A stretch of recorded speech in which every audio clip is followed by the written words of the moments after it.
وادی رضا کی کوہ ہمالا رضا کا گئے اور جس سمت دیکھیے وہ علاقہ رضا کا گئے. بسم اللہ الرحمن الرحیم. الحمد للہ رب العالمین والصلاة والسلام علی سید المرسلین وعلى آلہ واصحابہ اجمعین. اما بعد فاعوذ باللہ من الشیطان الرجیم. بسم اللہ الرحمن الرحیم. سبحان الذي أسرى بعبده ليلا من المسجد الحرام إلى المسجد الأقصى الذي باركنا حوله لنريه من آياتنا إنه هو السميع البصير.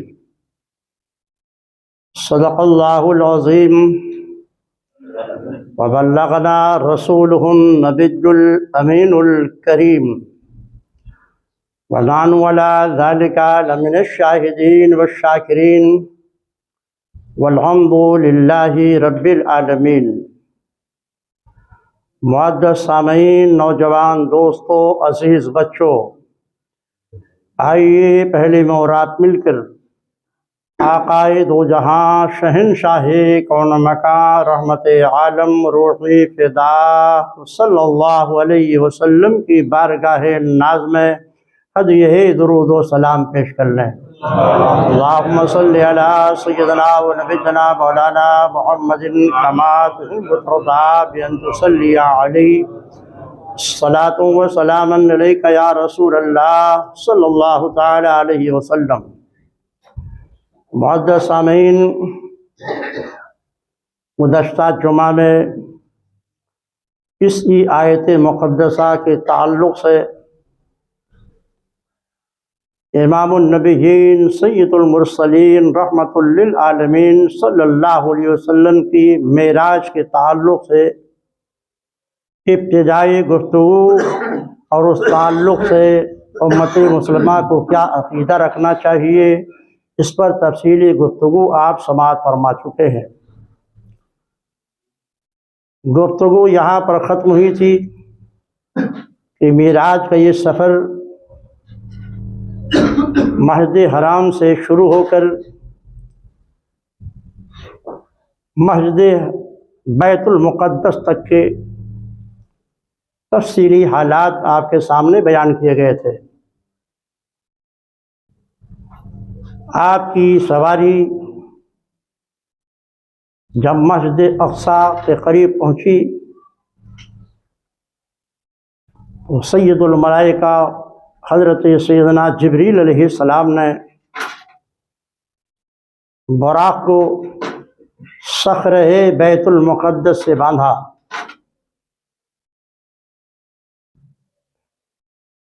جہاں سرکار کا براق باندھا گیا تھا آج بھی وہ باب محمد کے نام سے موسوم ہے.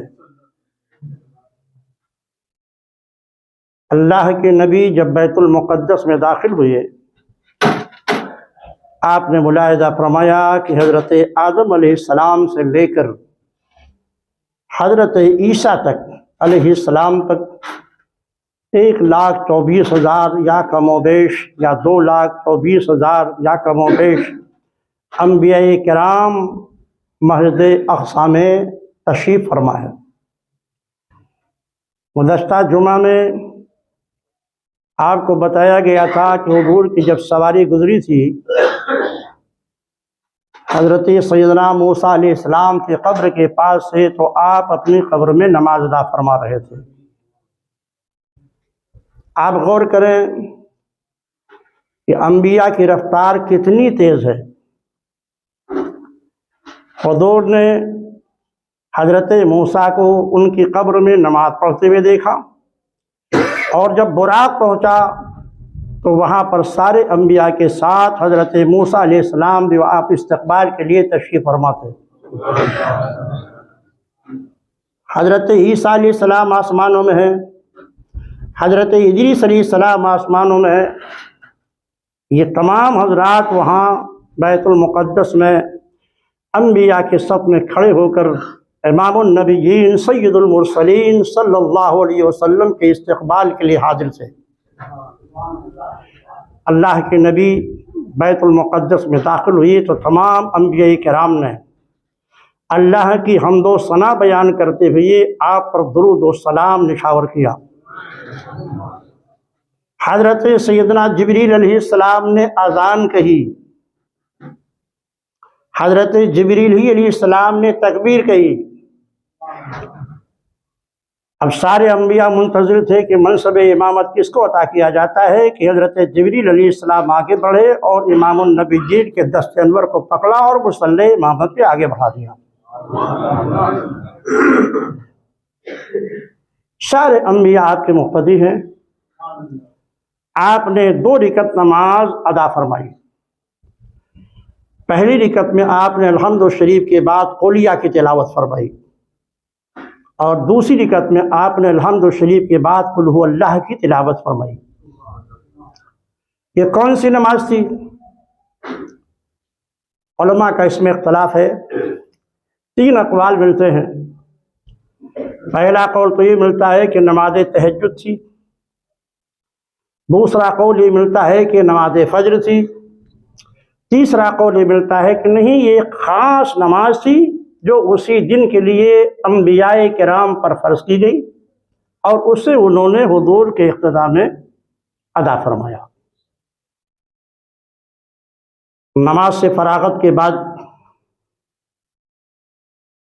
تمام انبیاء کرام، حضرت آدم، حضرت ابراہیم، حضرت داؤد، حضرت سلیمان، ان کے نام کی تصریح ملتی ہے۔ ہر نبی نے تمام انبیاء کی جماعت سے خطاب کیا، اور وہ نبی جن اوصاف و کمالات کے ساتھ مختص کیے گئے تھے، انہوں نے اپنے خطاب میں ان اوصاف و کمالات کا تذکرہ کیا۔ سب کے بعد امام النبیین رحمت للعالمین صلی اللہ علیہ وسلم نے انبیاء کرام سے خطاب فرمایا، اور آپ نے ان خصائص کا ذکر فرمایا۔ یہ لفظ آپ یاد رکھیے، خصائص۔ خصائص کا مفہوم یہ ہوتا ہے کہ وہ اوصاف و کمالات صرف میرے نبی میں موجود تھے، گزشتہ انبیاء کرام جتنے تھے ان میں سے کسی میں بھی یہ فضل و کمال موجود نہیں تھا، انہیں کو خصائص کہا جاتا ہے۔ علامہ جلال الدین سیوطی رحمۃ اللہ علیہ کی 2 کتابیں اس موضوع پر، خصائص صغریٰ اور خصائص کبریٰ، جن میں ان تمام اوصاف و کمالات کو ذکر کیا گیا ہے جو آدم علیہ السلام سے لے کر حضرت عیسیٰ تک جو سارے اوصاف و کمالات انبیاء کو عطا کیے گئے، وہ سب تو حضور میں جمع تھے ہی۔ ان کے علاوہ آپ کے وہ اوصاف و خصائص تھے جن کا تذکرہ کسی اور پیغمبر میں نہیں ملتا، وہ صرف میرے آقا کے اندر خاص طور سے موجود تھا، اس لیے ان کو خصائص کہا جاتا ہے۔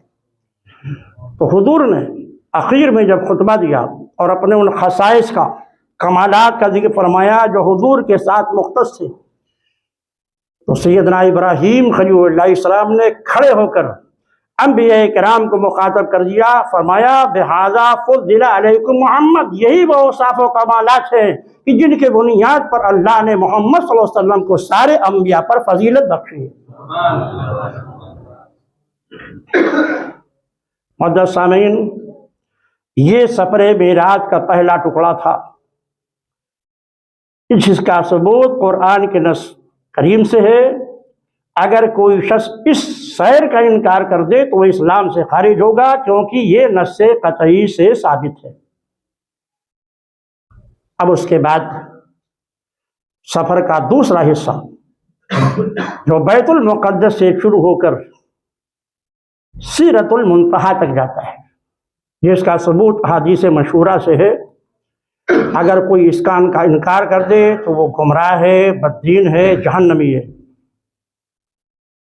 آقا کائنات کا سفر شروع ہوتا ہے، آسمان اول پہ آپ پہنچتے ہیں۔ جبریل علیہ السلام آسمان کے حاجب سے، جو آسمان کے کا دربان تھا، جب اس سے آپ دروازہ کھولنے کے لیے فرماتے ہیں تو وہ کہتا ہے من، کون ہے آپ؟ آپ جواب دیتے ہیں نا جبرائیل و مما کا، اور آپ کے ساتھ کون ہے؟ آپ فرماتے محمد رسول اللہ صلی اللہ علیہ وسلم۔ فرشتہ عرض کرتا ہے یقیناً ان کو بلایا گیا تھا۔ دروازہ کھلتا ہے، سرکار آگے بڑھتے ہیں، ابھی براق ساتھ ساتھ ہے، آسمانوں میں مختلف، بہت شارٹ لفظ میں بولتے ہیں اس لیے ٹائم کم رہتا ہے۔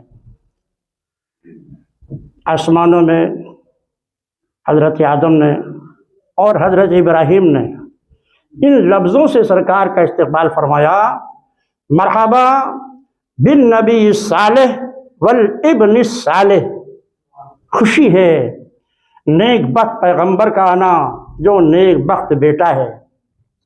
حضرت آدم نے ابن الصالح کر کے خطاب فرمایا، حضرت ابراہیم نے ابن الصالح کر کے آپ کو مبارکباد دی۔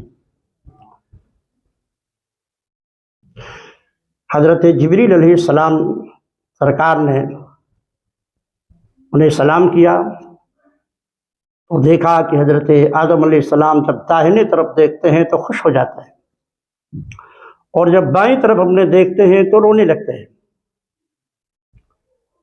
تو جبریل علیہ السلام نے تعارف کرایا، یا رسول اللہ یہ حضرت آدم ہیں، بائیں طرف جو ان کی اولاد ہے یہ اہل ایمان کی ہے، اہل ایمان کے روحوں کو دیکھتے ہیں تو خوش ہوتے ہیں کہ یہ اللہ کے نیک بندے ہوں گے اور جنت کی نعمتیں حاصل کریں گے، اور بائیں طرف جب دیکھتے ہیں تو فرماتے ہیں کہ یہ وہ لوگ ہیں جو کفر و شرک پر مریں گے۔ ان کو دیکھ کر آپ کو غم ہوتا ہے کہ یہ میری ہی اولادیں ہیں اور اللہ کے نافرمانی کی بنیاد پر، یہ کفر و شرک کی بنیاد پر جہنم میں جھونکا جائے گا۔ پھر حضور کو جنت کا بھی سیر کرایا گیا، ان حدیثوں کا آپ سماعت فرمائیں، اور جو لوگ نماز نہیں پڑھتے، جو لوگ زکوٰۃ نہیں دیتے، عبرت حاصل کریں ان حدیثوں سے۔ سرکار دو جہاں صلی اللہ علیہ وسلم ایک ایسی جماعت کے پاس سے گزرے جن کے سر کو فرشتے کچل رہے تھے، پتھر ڈھلکتا تھا تو سر ٹھیک ہو جاتا تھا، پھر فرشتے آ کر ان کے سر کو کچلتے تھے، مسلسل اسی طرح کا عذاب دیا جا رہا تھا۔ اللہ کے نبی نے حضرت جبریل سے پوچھا یہ کون سی جماعت ہے؟ کہا رسول اللہ یہ آپ کے امت کے وہ لوگ ہیں جو نماز ہی نہیں پڑھتے تھے، بے نمازیوں کو یہ سزا دی جا رہی ہے، سب آپ کو مشاہدہ کرایا جا رہا ہے تاکہ آپ امت تک یہ باتیں پہنچا دیں۔ پھر حضور کا گزر ایک ایسی جماعت کے پاس ہوا جو ایک طرف غلہ بو رہے ہیں، بوتے جا رہے ہیں اور غلہ تیار ہوتا جا رہا ہے اور کٹ کے ڈھیر بھی ہوتا جا رہا ہے۔ سرکار نے فرمایا جبریل یہ کون سی جماعت ہے؟ عرض کیا یا رسول اللہ یہ آپ کے امت کے مجاہدین ہیں جو اللہ کے دین کو بلند کرنے کے لیے میدان جنگ میں جاتے تھے، جن کے بارے میں اللہ نے وعدہ کیا ہے کہ ہم ان کے نیکیوں کو گنا در گنا 700 گنا سے بھی زیادہ آگے بڑھا دیں گے۔ یہ ان کے اعمال ہے کہ مسلسل ان کا اجر و ثواب اسی طرح بڑھتا رہے گا۔ حضور اقدس صلی اللہ علیہ وسلم کا گزر ایک ایسی جماعت کے پاس ہوا، یہ آگے اور پیچھے چتھڑے باندھے ہوئے تھے اور خاردار درخت اور پتھروں کو کھا رہے تھے۔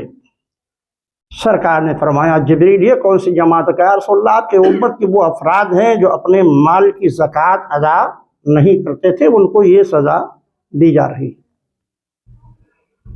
حضور اور آگے بڑھے تو آپ نے ایک ایسی جماعت کو دیکھا کہ ایک طرف تو حلال اور پاکیزہ گوشت رکھا ہوا ہے، دوسری طرف بدبودار اور گندا گوشت رکھا ہوا ہے، لیکن وہ لوگ اس حلال اور پاکیزہ گوشت کو چھوڑ کر بدبودار اور گندا گوشت کھا رہے تھے۔ آقا نے ارشاد فرمایا جبریل یہ کون سی جماعت ہے؟ حضرت جبریل نے کہا یا رسول اللہ یہ آپ کے امت کے زناکار مرد اور زناکار عورتیں ہیں، وہ مرد جن کے پاس حلال و پاکیزہ بیویاں ہوتی تھیں لیکن وہ بدکاری کیا کرتے تھے فاحشہ عورتوں کے ساتھ، اور یہ وہ عورتیں ہیں جن کے پاس حلال و پاکیزہ شوہر ہوا کرتے تھے لیکن ان کو چھوڑ کر کے وہ بدکار مردوں کے ساتھ رات گزارا کرتی تھی۔ یہ ہیں زناکار آپ کی امت کے جن کو یہ سزا دی جا رہی تھی، مختلف مناظر آپ نے دیکھا، جنت کی نعمتیں بھی دیکھی، حضرت فاروق اعظم کا محل بھی دیکھا جنت میں، ان کی اہلیہ کو بھی دیکھا، حور کو جو جنت کے کنارے بیٹھ کر کے وہ وضو کر رہی تھی۔ تو جب سرکار نے حضرت فاروق اعظم سے ان کے محل کا تذکرہ کیا تو کہا یا رسول اللہ کاش آپ میرے جنت میں قدم رکھ دیتے، برکت ہو جاتی۔ فرمایا تمہاری غیرت یاد کر کے میں نہیں گیا، تو رونے لگے، یا رسول اللہ آپ سے میں کیا غیرت کرتا۔ ابو طلحہ کی بیوی حضرت رمیسہ کو جنت میں آپ نے دیکھا، سارے انبیاء سے ملاقات کرتے ہوئے، سارے انبیاء آپ کا استقبال کرتے رہے، مرحبا بالنبی صالح والاخ الصالح، مرحبا بالنبی صالح والابن الصالح، ان لفظوں سے استقبال کرتے ہوئے آپ 7ویں آسمان پر پہنچے، جہاں بیت المعمور ہے جو فرشتوں کا قبلہ ہے، جیسے انسانوں کا قبلہ کعبہ ہے، ایسے فرشتوں کا قبلہ بیت المعمور ہے جو بالکل کعبہ کے محاذات میں واقع ہے، مقابل میں اگر اس کو زمین پہ اتارا جائے تو ٹھیک خانے کعبہ کے اوپر اترے گا۔ یہ انسانوں کا قبلہ، وہ فرشتوں کا قبلہ۔ آپ نے وہاں حضرت ابراہیم علیہ السلام کو دیکھا کہ مسل لگا کے بیٹھے ہوئے ہیں، 70,000 فرشتے داخل ہوئے، اللہ کے نبی نے وہاں پر فرشتوں کی بھی امامہ فرمائی، بیت المقدس میں انبیاء کی، بیت المعمور میں فرشتوں کی آپ نے امامت فرمائی، اور جبریل نے تعارف کرا یا رسول اللہ یہ فرشتوں کا قبلہ بیت المعمور ہے جہاں 70,000 فرشتے داخل ہوتے ہیں، نمازیں ادا کرتے ہیں، اللہ کے تسبیح و تحمید بیان کرتے ہیں، مگر ایک مرتبہ جس فرشتے کو موقع مل جاتا ہے دوبارہ قیامت تک اس کو موقع نہیں ملے گا۔ حضور نے وہاں پر فرشتوں کی امامت فرمائی۔ معزز سامعین، پھر آپ سدرۃ المنتہا پر پہنچتے ہیں۔ سدرہ عربی میں اس کے معنی ایک ہوتا ہے بیر کا درخت، منتہا اس لیے کہا جاتا ہے کیونکہ نیچے سے جو اعمال چڑھتے ہیں وہ بس وہیں تک جاتے ہیں، اس کے آگے نہیں۔ اس کے آگے جانا یہ صرف ہمارے اور آپ کے آقا و مولا جناب محمد رسول اللہ صلی اللہ علیہ وسلم کی خاصیت ہے، اس لیے اس کو سدرۃ المنتہا کہا جاتا ہے۔ حدیث شریف میں اس کا تعارف اس طرح کرایا گیا ہے کہ اس کے پتے ایسے ہیں جیسے ہاتھی کے کان، اس کا پھل اتنا بڑا ہے جیسے حجر، ایک مقام تھا عرب میں جہاں بڑے بڑے مٹکے تیار ہوتے تھے، آقا نے فرمایا کہ پھل ایسے ہیں جیسے حجر کے بنے ہوئے مٹکے، اور اس کے پتیاں ایسی ہیں جیسے ہاتھی کا کان۔ جب آپ وہاں پہنچے، بخاری شریف کی روایت ہے کہ فرشتوں نے عرض کیا، حدیث پاک میں یہ لفظ ہے کہ سونے کے پتنگے سدرہ کے پتیوں پر بکھرے ہوئے تھے۔ علماء نے لکھا ہے جب سرکار وہاں پہنچے تو تمام فرشتوں نے اللہ کی بارگاہ میں عرض کیا، اے مولا ہم تیرے نبی کی زیارت کرنا چاہتے ہیں، اجازت ملی۔ وہی فرشتے سونے کے پتنگوں کے صورت میں سدرہ کے پتیوں پر بکھر گئے، جس کو قرآن نے کہا اذا یغشی السدرۃ ما یغشی، یعنی وہ حسن و جمال جو سدرہ کے پتیوں پر بکھرے ہوئے تھے سونے کے پتنگوں میں، اس کو بیان کرنے کے لیے الفاظ تنگ ہیں جن کو الفاظ کے ذریعے سمجھایا نہیں جا سکتا، وہ صرف دیکھنے کے لائق تھے، نہ کہ زبان سے بیان کیا جا سکے۔ ایک قول یہ ہے کہ وہ فرشتے تھے، دوسرا قول ہے کہ اللہ کے یہ شؤون تھے، لکل یومئذ ہوا فی شان، اللہ کی شان ہر دن ہر لمحہ بدلتی رہتی ہے۔ تو یہ شؤون الہیہ تھے جنہوں نے سدرہ کے پتیوں کو گھیر رکھا تھا۔ آقا کائنات منتہا کہنے کی وجہ آپ کے سمجھ میں آ گئی ہوگی، سدرۃ المنتہا،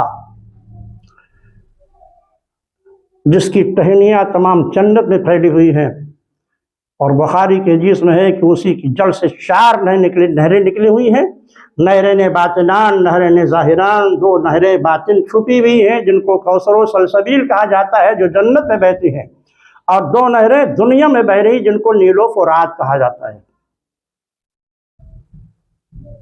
معزز سامعین، اس کے پھل کے تعلق سے حدیث شریف میں آتا ہے کہ جنتی جو جنتوں میں جائیں گے وہ جب اس کے پھل کے کھانے کی خواہش ظاہر کریں گے تو ان کو زحمت نہیں اٹھانی پڑے گی کہ وہ درخت پہ چڑھیں یا کوئی چیز لیں اسے توڑیں۔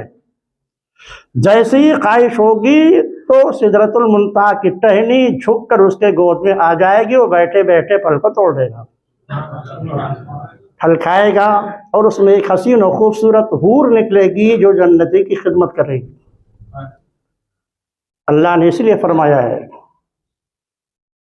کہ ایسی نعمتیں ہم نے چھپا رکھی ہیں، میرے سرکار کے الفاظ میں، کہ نہ تو کسی کان نے سنا، نہ کسی آنکھ نے دیکھا، نہ کسی کان نے سنا۔ اللہ کے نبی نے کہا جبریل اور آگے چلو، کہا حضور بس ایک بال کے برابر میں اس سے آگے بڑھوں گا، لَاحْتَرَقْتُ بِالنُّورِ، تجلی الہی کی تاب نہ لا کر میں جل کے بھسم ہو جاؤں گا۔ یہ میری حد ہے، اس کے آگے کوئی نہیں گیا سوائے آپ کے۔ اب میرے پیغمبر کا کرم دیکھیے، یہ نہیں کہا تم نہیں جا رہے یہاں لا کر چھوڑ دیا مجھے، بھی آپ کسی ایسے آدمی کو اپنے ساتھ لے جائیے جو راستہ آشنا نہ ہو، اور بیچ میں لا جا کر اس کو چھوڑ دیجئے تو اس کے دل پہ کیا کیفیت گزرے گی۔ حضور نے کچھ نہیں فرمایا، بس اتنا فرمایا اچھا حل لک حاجت یا جبرائیل، کوئی حاجت ہے تمہیں، کوئی ضرورت ہے تمہیں؟ اگر کوئی حاجت و ضرورت ہو تو مجھ سے بتا دو۔ اب حضور نے کیوں فرمایا تھا یہ؟ علماء لکھتے ہیں کہ جب حضرت سرکار دو عالم صلی اللہ علیہ وسلم کے جد محترم حضرت ابراہیم خلیل اللہ علیہ السلام کو آگ میں ڈالا گیا تھا، تو گوفن میں جب ان کو بٹھایا گیا تھا آگ میں ڈالنے کے لیے، تو حضرت جبریل علیہ السلام حاضر ہوئے تھے اور حضرت ابراہیم سے کہا حل لک حاجتی یا ابراہیم، اے ابراہیم آپ کو میری کوئی ضرورت ہے، کوئی حاجت ہو تو ابراہیم بتا دیجئے۔ ظاہر حضور کے جد کریم تھے، ارے آپ کے باپ یا دادا پر اگر کوئی احسان کرتا ہے تو آپ پر احسان ہے۔ آقا یہ چاہتے ہیں کہ تم نے پوچھ کر، اگرچہ انہوں نے کہا ہے مگر آپ سے نہیں ہے، تو کہا اسی سے کہہ دیجیے جس سے ہے، فرمایا اسے کہنے کی ضرورت نہیں، وہ تو سب جانتا ہے۔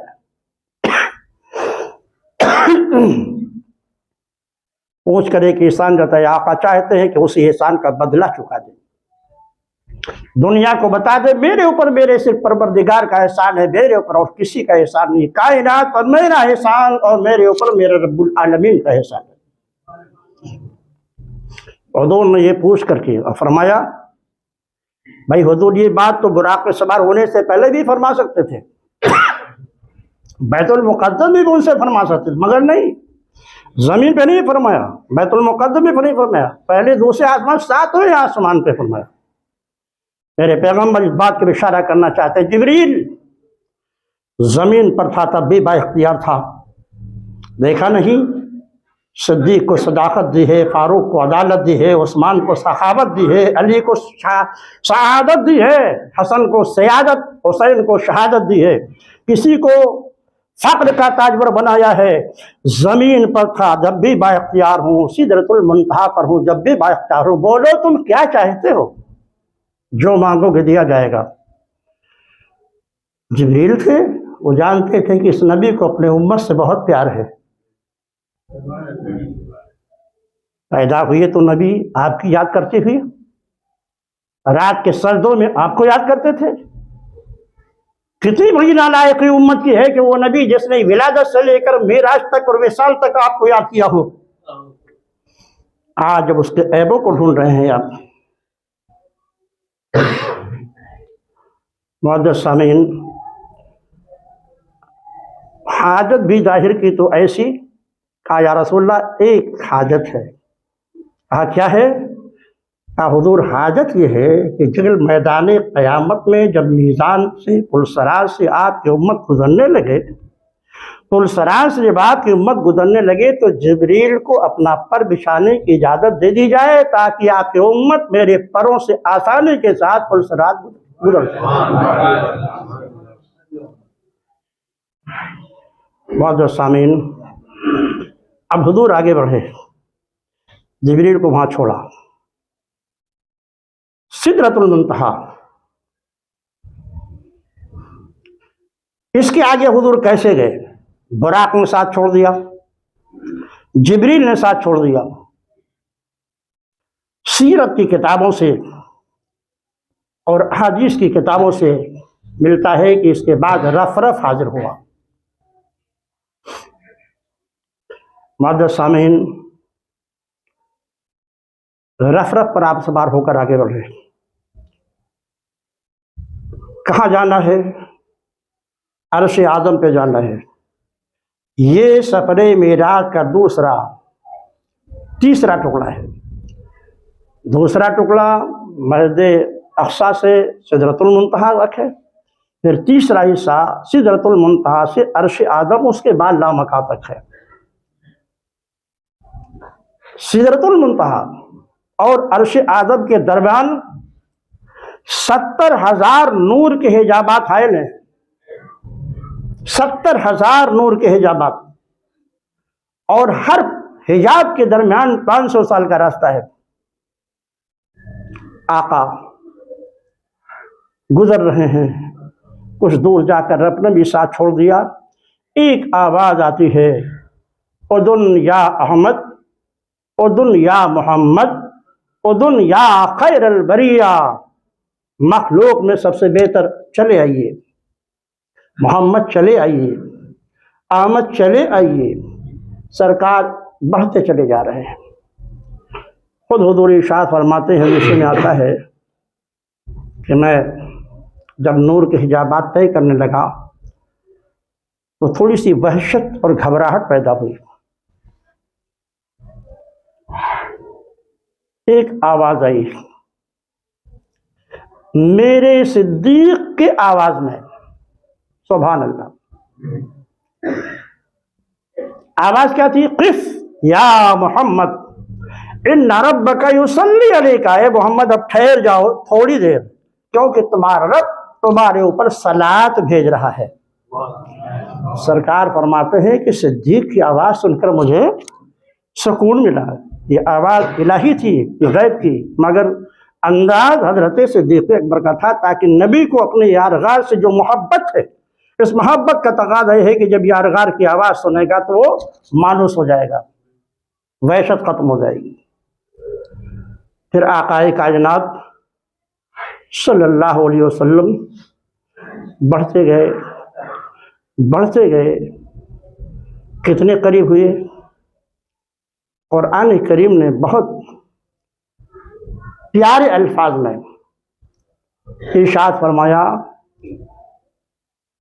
فَكَانَ قَابَ قَوْسَيْنِ أَوْ أَدْنَىٰ، اتنے قریب ہوئے کہ جیسے دو کمانوں کا یا اس سے بھی کمتر کا فاصلہ تھا۔ اور آقا فرماتے ہیں، رأیت ربی بعین راسی، میں نے اپنے پروردگار کو اپنے ماتھے کے آنکھوں سے دیکھا۔ جمہور مکہ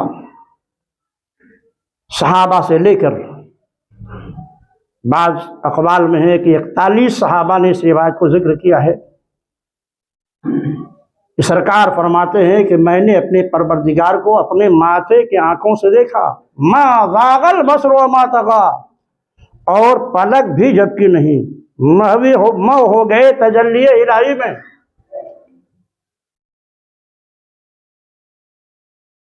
جب سرکار بارگاہ الہی میں پہنچے تو یوں حضور نے رب کی بارگاہ میں تحیت پیش کی، التحیات للہ والصلوات والطیبات، تمام قولی، بدنی اور مالی عبادتیں اللہ کے لیے ہیں۔ جب حضور نے ان الفاظ سے تحیت پیش کی تو پروردگار عالم نے جواب ارشاد فرمایا، السلام علیک ایھا النبی ورحمۃ اللہ وبرکاتہ۔ یہ رب نے۔ پھر آقا نے ارشاد فرمایا، السلام علینا وعلی عباد اللہ الصالحین، اے اللہ تیرا سلام ہم پر بھی ہے اور تیرے نیک بندوں پر بھی ہے۔ اور روایت میں آتا ہے کہ یہ فرشتوں نے جب سنا تو کہا اشہد ان لا الہ الا اللہ و اشہد ان محمدً عبدہ و رسولہ۔ نماز میں آپ تحیات پڑھتے ہیں،